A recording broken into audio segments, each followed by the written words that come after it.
प्रधानमंत्री नरेंद्र मोदी ने कहा है कि आतंकवाद से भारत को हुए नुकसान को विश्व ने माना है। पीएम ने कहा कि पाकिस्तान को आतंकवाद पर जवाब देना हो रहा है मुश्किल। पीएम ने निजी टीवी चैनल को दिए इंटरव्यू में कहा कि आतंकवाद पर भारत के रुख को विश्व ने है माना। परमाणु आपूर्तिकर्ता समूह में चीन के अड़ंगे के कारण प्रवेश से वंचित रहे भारत ने आज प्रक्षेपास्त्र प्रौद्योगिकी नियंत्रण व्यवस्था में पूर्ण सदस्यता हासिल कर ली। विदेश सचिव एस जयशंकर ने फ्रांस के राजदूत अलेक्जेंडर जिगलर, नीदरलैंड के राजदूत अल्फोंसस स्टियोलिंगा और लग्जमबर्ग के राजदूत सैम श्रीनेर की मौजूदगी में इस 34 सदस्यीय समूह में प्रवेश संबंधी दस्तावेज पर हस्ताक्षर किए। हस्ताक्षर करने के साथ ही भारत MTCR का 35वां सदस्य देश बन गया। भाजपा अध्यक्ष अमित शाह ने उत्तर प्रदेश में 2/3 बहुमत से जीतकर सरकार गठन करने की बात कही। यूपी के बाराबंकी में अवध क्षेत्रीय बूथ सम्मेलन को संबोधित करते हुए अमित शाह ने राज्य सरकार पर निशाना साधते हुए कहा कि यूपी का विकास चाहते हैं तो समाजवादी पार्टी को जड़ से उखाड़ कर फेंकना होगा।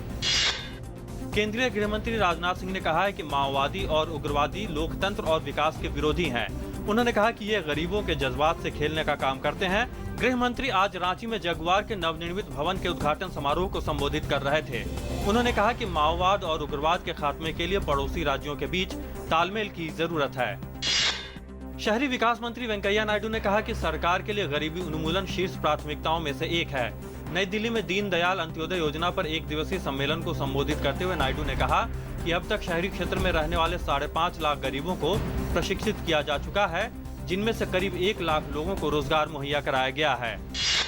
जम्मू कश्मीर के पंपोर में हुए आतंकी हमलों में शहीद हुए सब इंस्पेक्टर जयचंद्रन को त्रिवेंद्रम में उनके स्थानीय नगर में आज नम आंखों से अंतिम विदाई दी गई। वहीं फिरोजाबाद में हेड कांस्टेबल वीर सिंह, जिन्होंने अपनी जान पंपोर आतंकी हमले में गंवाई, उन्हें भी अंतिम विदाई दी गई। छत्तीसगढ़ के बस्तर में 10 माओवादियों ने पुलिस के समक्ष आत्मसमर्पण कर दिया है। दरभा डिवीजन के महिला कैडरों ने नक्सली अत्याचार और शोषण के विरोध में समाज की मुख्यधारा में लौटने का फैसला किया है। पुलिस ने कहा कि कुल 10 नक्सलियों में से 8 महिलाएं शामिल हैं। उत्तर प्रदेश के मुख्यमंत्री अखिलेश यादव ने अपने मंत्रिमंडल का विस्तार कर आज 5 मंत्रियों को शामिल किया, जबकि 1 को बर्खास्त कर दिया। मंत्रिमंडल में शामिल किए गए मंत्रियों में 3 कैबिनेट और 2 राज्य मंत्री स्वतंत्र प्रभार बनाए गए हैं। मुख्यमंत्री ने मंत्रिमंडल विस्तार के ठीक पहले विज्ञान एवं प्रौद्योगिकी मंत्री मनोज पांडेय को बर्खास्त कर दिया। सिंगापुर एयरलाइंस लिमिटेड के एक विमान में आज तड़के आग लग जाने के कारण विमान को सिंगापुर के चांगी हवाई अड्डे पर वापस लाकर उतार दिया गया। हालांकि विमान के चालक दल के सदस्यों सहित सभी यात्री सुरक्षित हैं। ब्रिटेन में ब्रेक्जिट के बाद विपक्षी लेबर पार्टी में भूचाल आ गया है। पार्टी प्रमुख जेरेमी कोर्बिन द्वारा हिलेरी बेन को बर्खास्त किए जाने के बाद अब तक 6 शैडो मंत्री इस्तीफा दे चुके हैं। ब्रिटेन में सरकार के कामकाज पर नजर रखने के लिए मुख्य विपक्षी दल द्वारा शैडो कैबिनेट का गठन किया जाता है। नेतृत्व के खिलाफ सवाल उठाने पर बेन को शनिवार को बर्खास्त किया गया था। 20 साल से फरार इटली के मोस्ट वांटेड माफिया सरगना में से एक अर्नेस्टो फजालारी को पुलिस ने गिरफ्तार कर लिया है। 46 वर्षीय अर्नेस्टो फजालारी को दक्षिण क्षेत्र कलाब्रिया से गिरफ्तार किया गया। हत्या के एक मामले में अर्नेस्टो को आजीवन कारावास की सजा सुनाई जा चुकी है। आतंकवादी संगठन इस्लामिक स्टेट ने एक वीडियो जारी किया है, जिसमें सीरिया के 5 पत्रकारों की हत्या करते हुए दिखाया गया है। सीरियाई पत्रकारों को पिछले वर्ष अक्टूबर में IS ने उस समय बंधक बना लिया था, जब वे पूर्वी सीरियाई शहर दीर अल जोर में एक कार्यक्रम के कवरेज के लिए गए थे और बाद में दिसंबर में उनकी हत्या कर दी गई थी।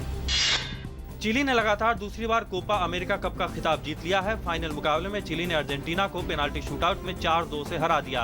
पूरे मैच में दोनों टीमों के बीच कड़ा संघर्ष देखने को मिला, जिसके कारण निर्धारित समय तक कोई भी टीम गोल नहीं कर पाई। विश्व के महानतम फुटबॉलरों में शुमार अर्जेंटीना के स्टार खिलाड़ी लियोनेल मेसी ने कोपा अमेरिका कप के फाइनल में चिली के हाथों मिली हार के बाद अंतर्राष्ट्रीय फुटबॉल से संन्यास लेने का फैसला किया है। अर्जेंटीना को कोपा अमेरिका कप फाइनल में चिली के खिलाफ पेनाल्टी शूटआउट में 4-2 से पराजय का सामना करना पड़ा।